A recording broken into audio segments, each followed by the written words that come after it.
Thanks for having us. The US military is finally withdrawn from Afghanistan after 20 years. Are you happy about that? Happy in one way because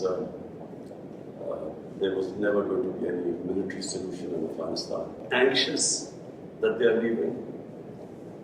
Without a political settlement, there's a possibility of civil war. What would a political settlement look like? A political settlement in Afghanistan would mean a sort of a coalition government, a government from the Taliban side and the other side. There is no other solution.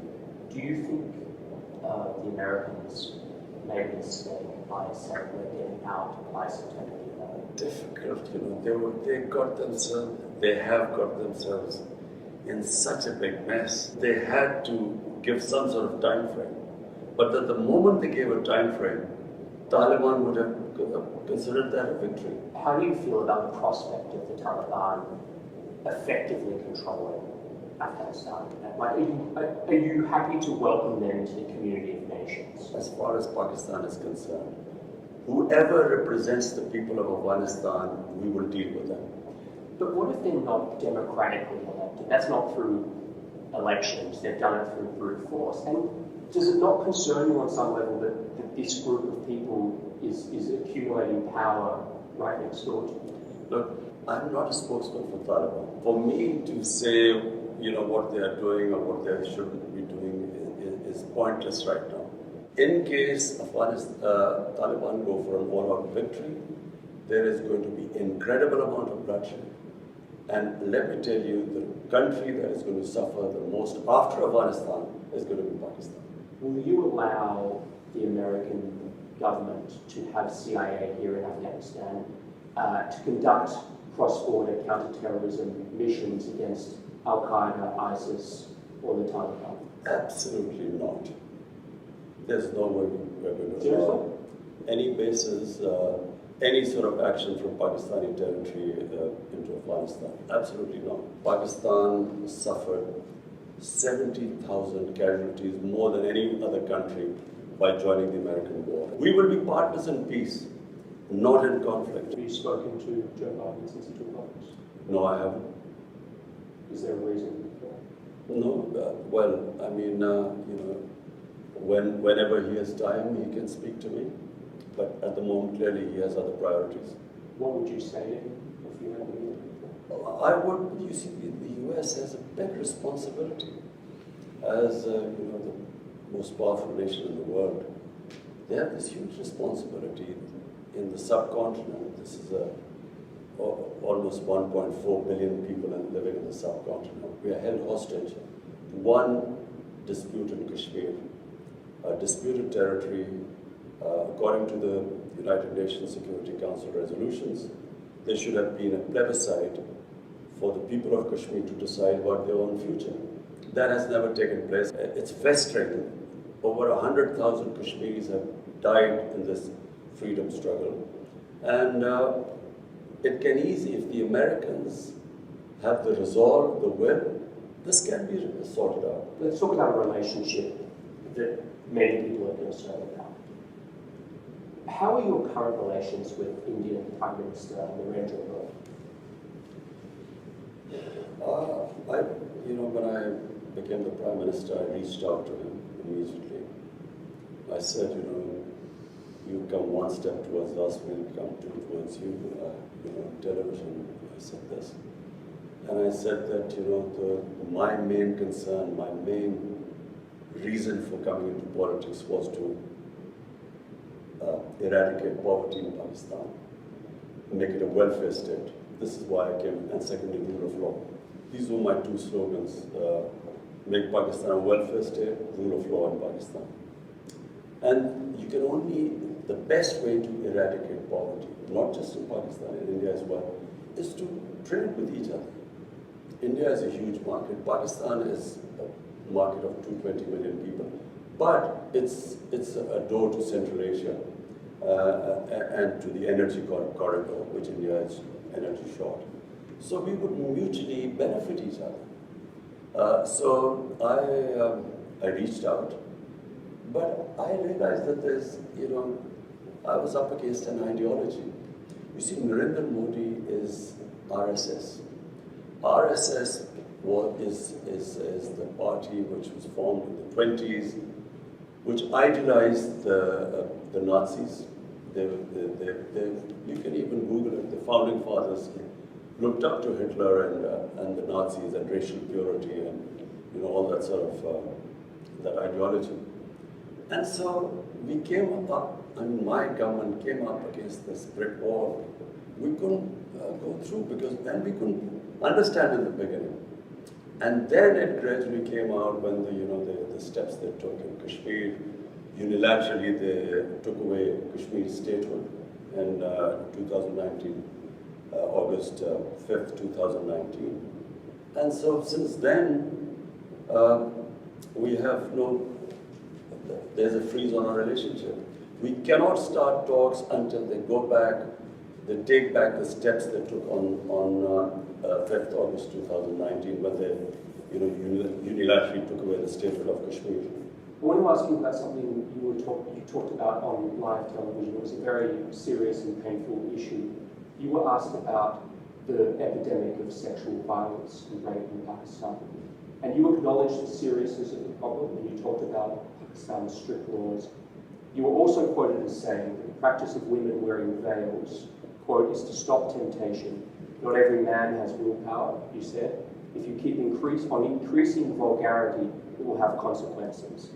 This created, as you know, a bit of an uproar, and you were accused of rape victim blaming. How do you respond to that? It is such nonsense. What was I saying? I said that the fastest crime, when I first came into power, I asked the heads of police, what is, the crime figures. The crime that was rising the fastest was sex crime. Sex crime was not just rape, it was child abuse. Child abuse was really what really shocked me. And the disturbing thing was that barely 1% got reported. The families of the victims, whether they were girls or whether they were children who were being abused, were so embarrassed that they would not report it.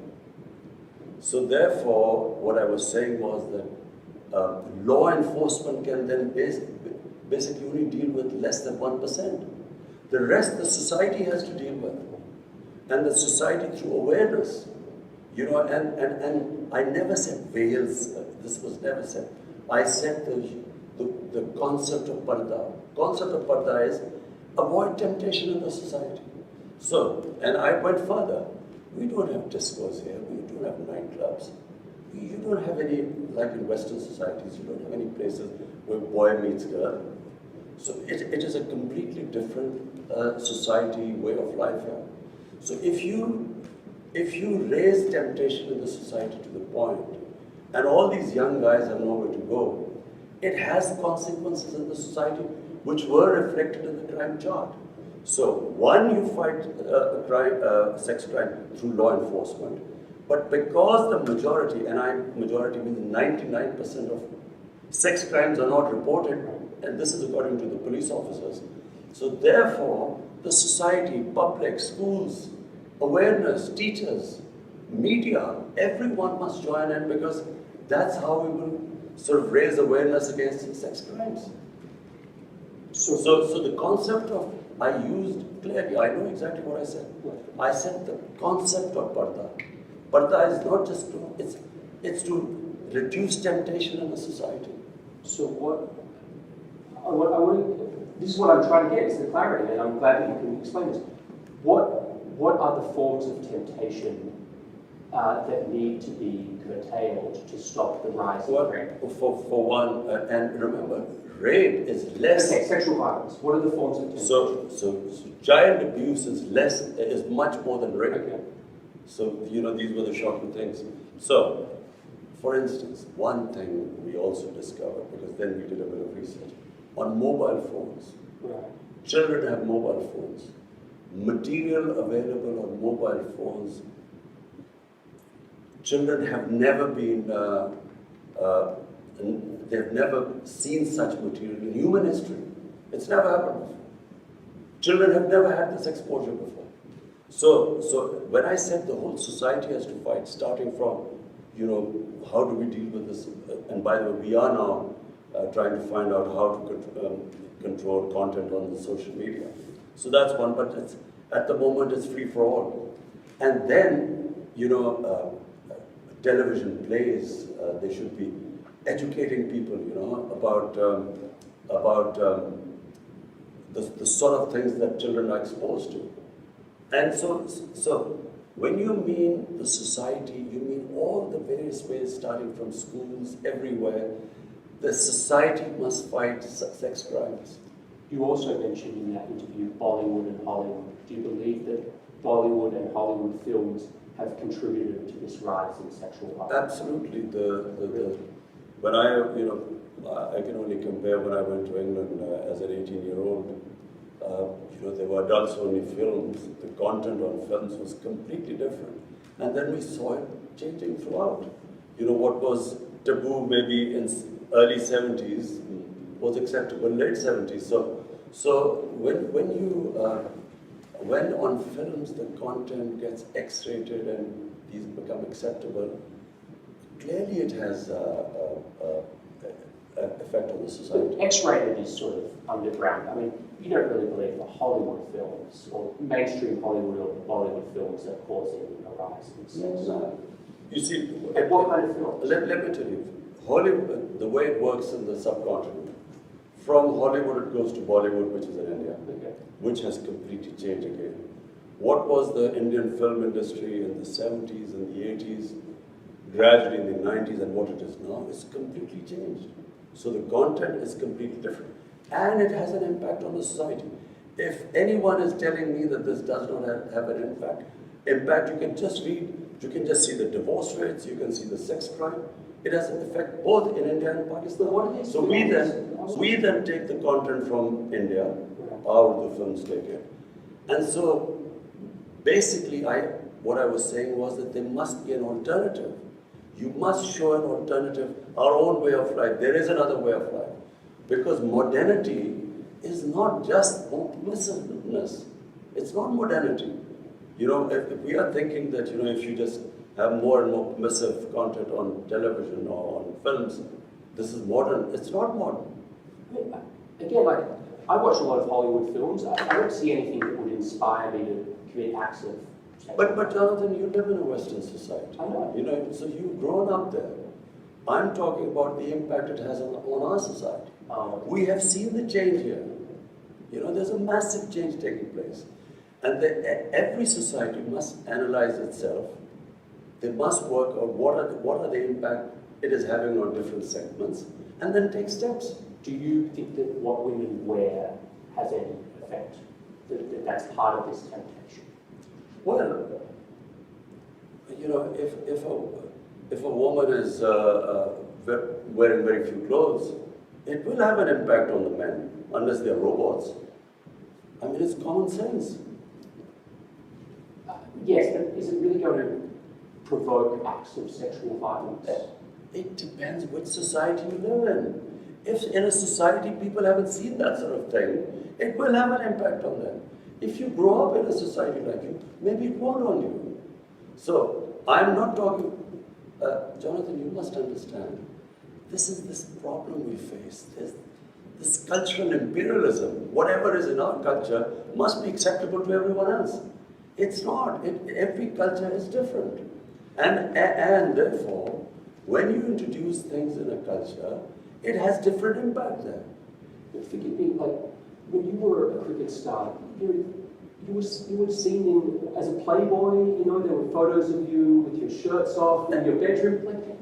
It's a bit rich. Jonathan, this is not about me. It's about my society. Don't you feel like it's a bit rich for you to say this? Jonathan, listen. It's about my society. My priority is how my society behaves, what reactions are caused in my society. So when I see sex crime going through the roof, it's not just me. We bring people, sit down and we discuss it from different sectors of the society. We sit down, we discuss how we're going to tackle this. We have a problem. Now, are you going to tell me that I'm going to sit back and say, okay, we have this rising sex crime, but because of Australia, it doesn't have any impact, so we should do nothing about it. It is having an impact in my society. We have to do something about it. It doesn't mean what Imran Khan did 40 years or 50 years ago, so it's hypocrisy. This is absolute lunacy what you're talking about. It's absolute nonsense. We have a responsibility. I, as a Prime Minister, have a responsibility. When a sex crime takes place, when a child is abused, he's traumatized for life. We have to do something about it. One thing that is striking to me coming here is in America we have about 100 million more people than you, not so much more. 600,000 Americans have died of COVID. Your country, as I understand, something like 20,000, 25,000. You've done objectively vastly better than the United States with COVID. Why? Well, first, as someone who believes in God, we are very thankful because there's so much you can do, and then there's something which is the twilight zone, which is beyond you. So you can only try your best. So what happened? When we saw these people ending up in hospitals, COVID raging through Europe, Spain and Italy were the first two countries where you saw hospitals full. And there was a big temptation in Pakistan by all other politicians, leaders, opposition, that we should clamp down, we should total lockdown like it was happening in Italy. And so, even though I kept asking what will happen to our poor people who are daily wages, 70%, 75% of our workers are in the informal economy. Daily wages, weekly wages. So, but, and watching what was happening in Europe, there was a clampdown. We had smart lockdowns. We then had... What's a smart lockdown? So we had this control and command center where we accumulated daily all data coming from Pakistan. So we got the Pakistan Army involved, all the provinces involved. We would get daily data. We had our doctors sitting there, infectious disease specialists, and they were monitoring the whole thing. And what we did was we would have these hot spots where there was, and we would try and lock them down. But we did not lock down everyone. And that's why we saved our economy from, we would have been destroyed. We already were suffering. Pakistan already had a dire economic situation. Had we locked down, our economy would have just gone belly up.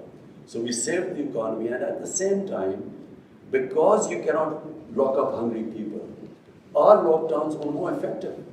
India, on the other hand, their Prime Minister gave a 4-hour notice and just imposed a curfew on it.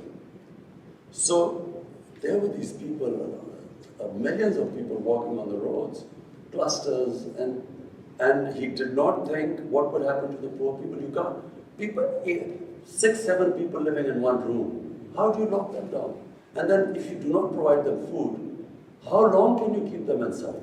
So therefore, our balanced approach actually saved us. So Pakistan actually managed to control it too. Secondly, we saved our economy and we came out of it better than other countries.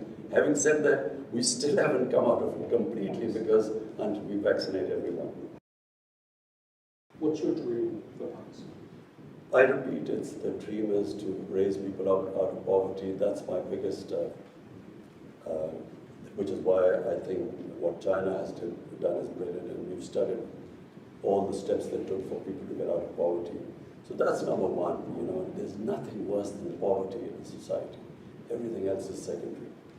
And then is rule of law, and rule of law is very important because, in my opinion, the countries remain poor because they don't have rule of law. There's a very interesting report by the Secretary General, UN Secretary General's fact-type panel, and this investigated what is happening, the flight of capital from developing world every year. From these poor countries, $1 trillion moved towards Western societies and towards Western capitals and to offshore accounts. So this is and it happens because there's no rule of law, because the powerful can use the system and siphon off this money. Your predecessor did that. The two families that basically ruled Pakistan for 30 years. I mean, they've just taken billions of dollars out of Pakistan. So when this huge amount of money leaves the country, that money could be spent on human development, reducing poverty, on infrastructure, all the ways that you can create wealth. So not only do you get impoverished because that money is taken away, but then they buy dollars to take it out. So it impacts your currency. And when it impacts your currency, when your currency devalues, it raises poverty because it causes inflation. So two things. One is steps taken to reduce poverty, make Pakistan a welfare state. And secondly, to bring the powerful under the rule of law. I want to ask you about one more subject, which is climate change. Pakistan suffers from climate change in a way that I think people in America couldn't begin to understand. Like, you are in the cauldron, almost the ground zero of climate change. Help an American watching this, there's going to be a lot of Americans watching this, help them understand what the stakes are for this issue and what needs to change in your mind. Well, for Pakistan, you see, for the Americans to understand why it is critical for us that the world moves to fight climate change. 80% of all the water in our rivers come from our glaciers, which are in the mountains, Himalayas, Karakoram, the mountain ranges. And if the temperature keeps rising at the rate it is, our glaciers are melting. I was talking to the president of Tajikistan, which is on the other side of the mountains. They said that 1,000 glaciers have melted in their mountains, which bring water to their rivers. So if these glaciers are melting at a fast rate and this temperature keeps rising, then we are facing hundreds and millions of people are going to face starvation. So not just Pakistan, I mean India will face the same thing because the Ganges plain is again hundreds of millions of people and they depend on the water from the Himalayas too. So this is the big problem. But Pakistan's contribution to global warming is minuscule. Our emissions are less than 1%. 1 billion from 2013 to 18. Now we planted already another billion, and now we're going for 9 billion more. So the idea is that we should do our best to fight climate change.